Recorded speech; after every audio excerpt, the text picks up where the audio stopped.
Good day friends. Here we are to learn about Openstudio and EnergyPlus for energy simulation of the building. This is third module in the series of understanding this process. In first two modules we have seen how to create a simple model of a building and how to create weather file. That was part of first module. Then in second part we have seen what is thermal load and energy use, and how to define schedules as well as how to make schedules of a building. Then we have seen what is space type and how to add load to the building. That process was carried out for a very simple type of building where just one room is there.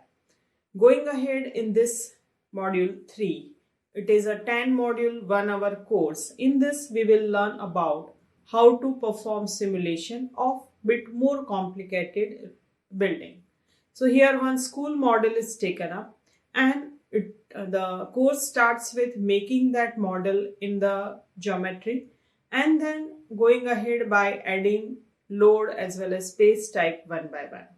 So this introduction video covers content of this module 3. It starts with defining ASHRAE standards. Then this is a geometry of model which is selected. It is kind of school with multiple classrooms and some utility rooms. So how they are been designed, that is explained in this video. You can see on the left pan there are type and number of rooms are there. So how they are tagged, how they are named, that is explained. Then zoning of building is very important. So how this building is zoned into 3 different parts, that is shown.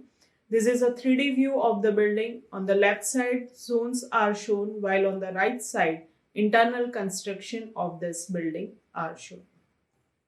After doing this, first simulation run was taken without adding any HVAC load.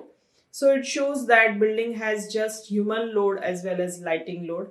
So reading those reports for a very basic kind of model is explained.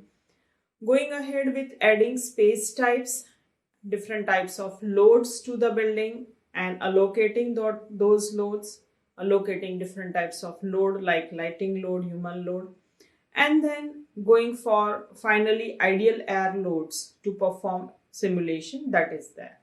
It also includes understanding of different schedules for different types of rooms. Say for example, classrooms will be occupied for almost constant duration, while cafeteria will have a different type of loading. So that loading or the scheduling, that is explained in this video series. Then there is finally simulation runs are taken. That shows how to understand the report generated by performing simulation.